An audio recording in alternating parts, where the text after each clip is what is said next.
Welcome back to KCPH TV. और कल के एपिसोड में हमने क्या सीखा था, हम जल्दी से कंटिन्यू करेंगे।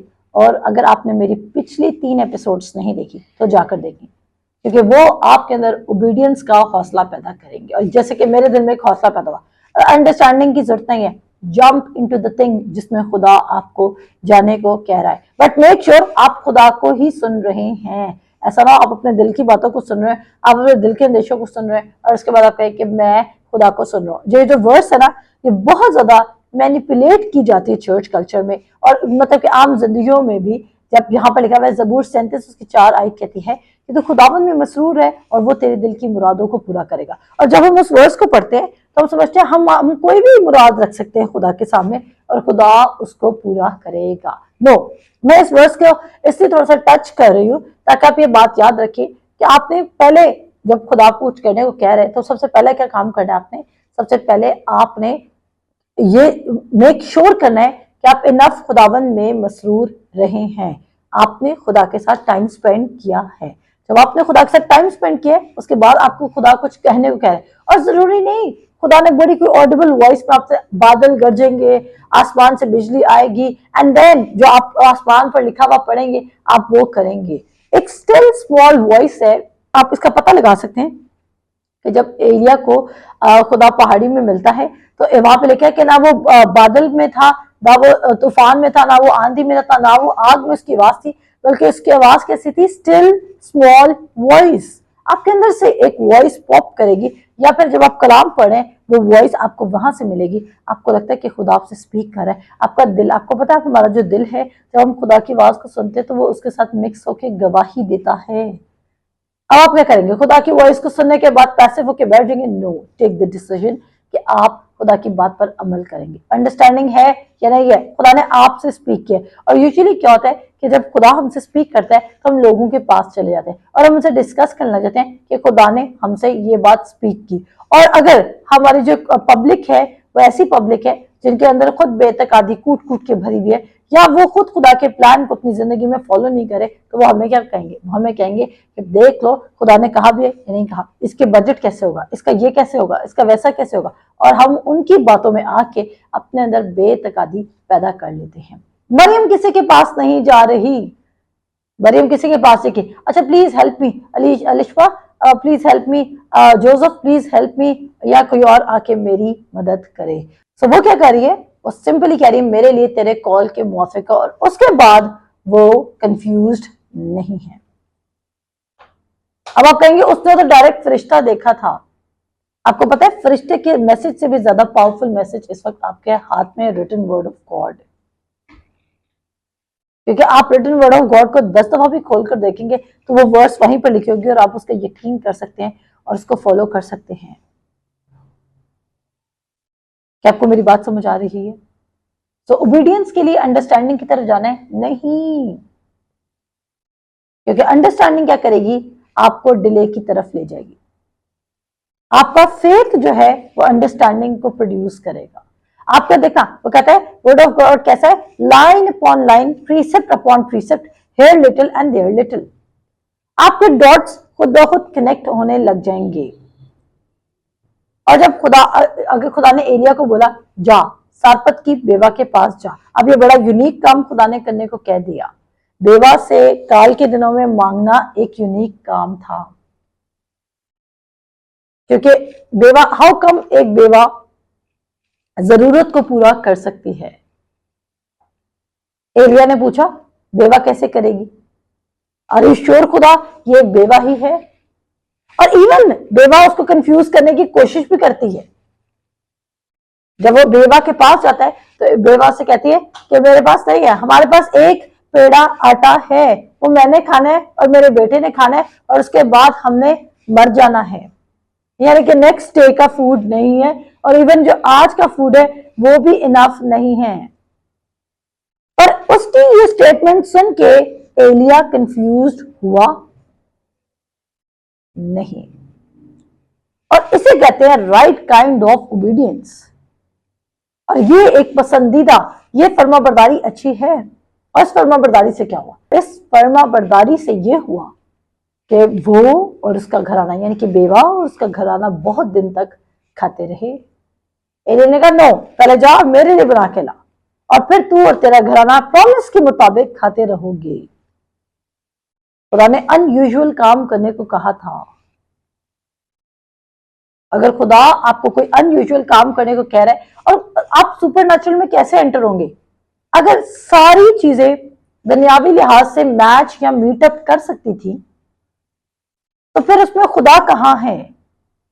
खुदा आपको कुछ ऐसा करने को कहेगा जो वाकई सुपरनैचुरल को क्रेडिट दे कि इसमें वाकई खुदा था, बिकॉज ये खुदा ने पॉसिबल किया और कोई इस चीज को पॉसिबल नहीं कर सकता था। एंड देन आपको पता चलेगा, एंड नेवर डाउट कि अगर खुदा ने कुछ कहा है तो इस पर आपको नुकसान होगा। मैं जर्माया 29:11 हर सरमन में बोलती हूँ कि वो कहता है तुम्हें एक्सपेक्टेड एंड मिलेगा, प्लान ऑफ पीस है, प्लान ऑफ प्रॉस्पेरिटी है। खुदा पर ट्रस्ट करना मुश्किल नहीं है। मुश्किल क्या है? मुश्किल अपने इस इंटेलेक्ट को शट अप कॉल देना है, अपने इस माइंड को शट करना है, बिकॉज हम सारा दिन इसको पावर दे रहे हैं। हम सारा दिन लॉजिकली चल रहे हैं, हम सारा दिन 5 सेंसेस के थ्रू चल रहे हैं। हम चाहते हैं हम चीजों को महसूस करें। और मैं एक टिप देती चलूं, अगर आप वर्ड को फील किए बगैर बिलीव करना चाहते हैं तो आपको दुआ करनी चाहिए रोजाना। आप वर्ड पढ़ें, मैक्सिमम टाइम वर्ड पढ़ें, और उसके बाद दुआ में बैठें। क्योंकि दुआ जो है, मैं समझती हूँ, मेरा ये मानना है कि जब आप दुआ पढ़ते हो आप सामने किसी को देख नहीं रहे होते, आप अपनी कोठरी में बंद हो और आप बाप से बात करना शुरू करें। और देखें, आप सबसे पहले लर्न करेंगे कि जब आपको कमरे में कोई भी फील नहीं हो रहा, आप तब भी किसी से बात कर सकते हैं क्योंकि वो मौजूद है।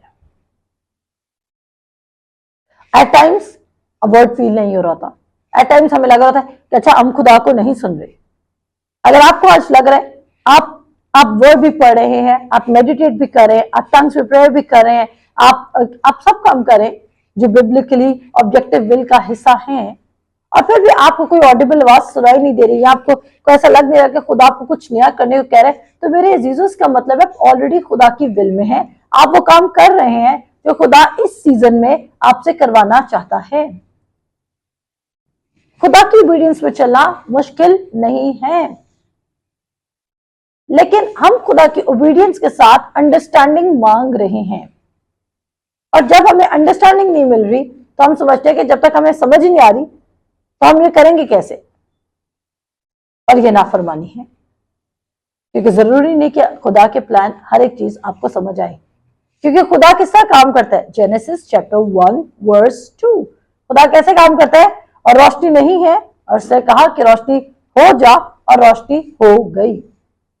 ना सूरज है, ना बल्ब्स है, ना ठंडे है, ना कोई और सोर्स है लाइट का, लेकिन वो कहता है कलाम क्या है?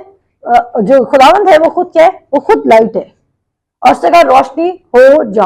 आप जब चलना खुदा के साथ चाहते हैं तो आप किस खुदा को मान रहे हैं? पहले तो अपने आप को ये बात समझाएं कि जिस खुदा को आप फॉलो करें वो सोर्स के बगैर काम करना जानता है, क्योंकि उसका वर्ड सब चीजों का सोर्स है। और इवन लूका की इंजील उसके पहले बाप में मरियम का वाकया हमें बता रहा है कि वर्ड सोर्स है, एक लाइफ को प्रोड्यूस करेगा। कलाम मुजस्सिम हुआ।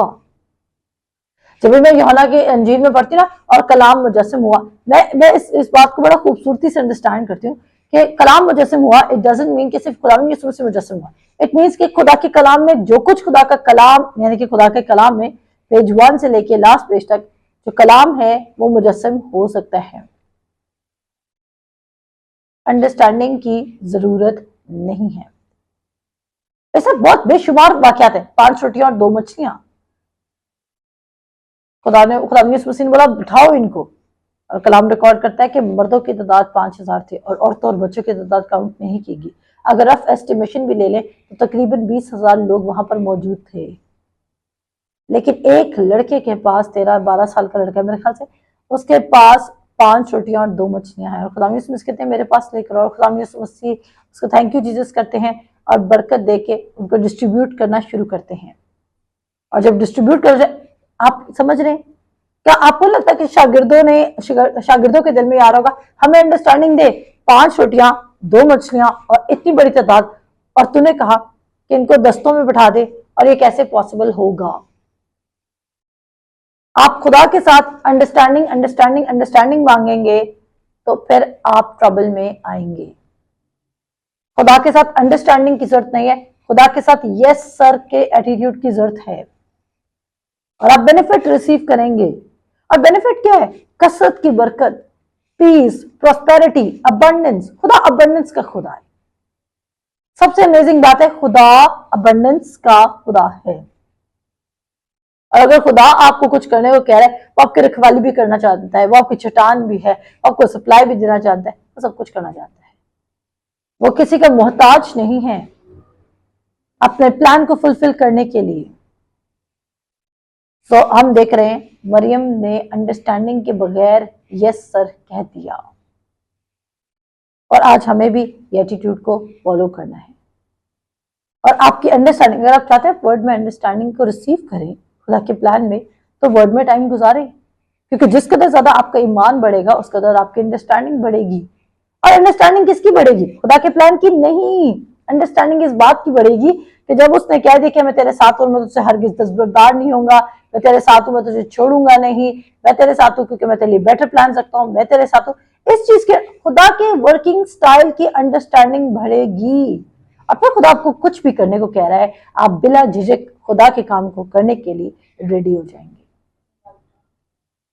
आप क्या करेंगे? आप खुदा के प्लान को, खुदा के काम को करने के लिए रेडी हो जाएंगे। एक और वाक्य पे चलते हैं। जब खुदा ने उससे बोला कि मालिक वो हमारा टैक्स मांग रहे हैं, उसने बोला जो मछली पहले आएगी उसको पकड़, उसके अंदर से एक करेंसी निकलेगी, कॉइन निकलेगा या जो भी निकलेगा, उससे अपना भी टैक्स पे कर दे और मेरा भी टैक्स पे कर दे। अगर वहां पर पतरस बैठ के अंडरस्टैंडिंग में चला जाता तो उतने उस रास्ते में उसके अंदर बेतकादी पैदा हो जाती। मरियम और मरता के वाक्य में भी हम देख रहे हैं कि जब यूहन्ना की अंजील उसका 11 बाब, कि जब उनका भाई 4 दिन से दफना दिया गया तो मरियम अंडरस्टैंडिंग मांग रही है, लेकिन खुदा मुझसे कह रहे हैं क़यामत और जिंदगी मैं हूं। खुदा की ओबीडियंस के साथ हमने अंडरस्टैंडिंग नहीं मांगनी है। नो प्रॉब्लम अगर आपको अंडरस्टैंडिंग नहीं मिल रही, अपने इंटेलेक्ट को सेटिस्फाई करने की कोशिश मत कीजिए, क्योंकि जब हम अपने इंटेलेक्ट को सेटिस्फाई करने की कोशिश करते हैं तब हम अंडरस्टैंडिंग मांग रहे होते हैं, बिकॉज वी वांट कि हमारा ये वाला माइंड उसको अंडरस्टैंड करे कि हम किस रास्ते पर जा रहे हैं। पर खुदा के साथ जो जर्नी है, बेशक उस पर आप अननोन मोड़ पर जा सकते हैं,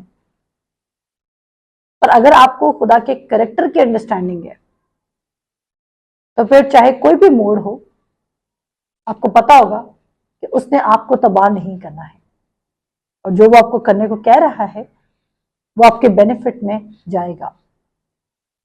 खुदा के फियर में ना चलें, खुदा को रेवरेंस दें, लेकिन खुदा के फियर में ना चलें कि खुदा आपके साथ कुछ बुरा कर देगा।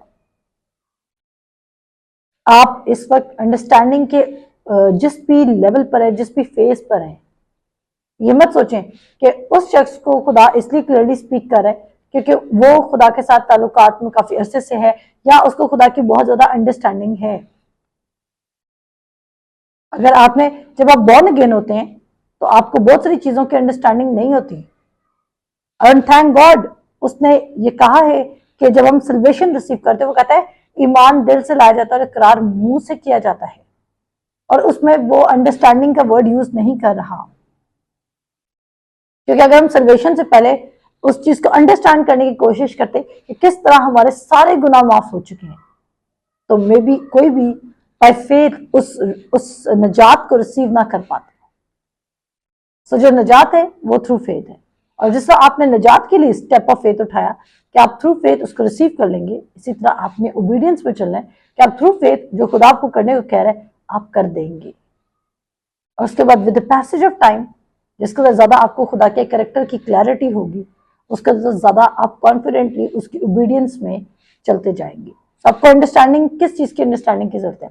खुदा के प्लान की नहीं, खुदा के कैरेक्टर की, खुदा की मोहब्बत की, खुदा आपको कितना पसंद करता है उसकी, खुदा की आप कितनी फेवरेट हैं उसकी, सल्वेशन के बाद आपकी जिंदगी में क्या कुछ ऐड हो चुका है उसकी, आपका न्यू क्रिएशन कैसा है उसकी।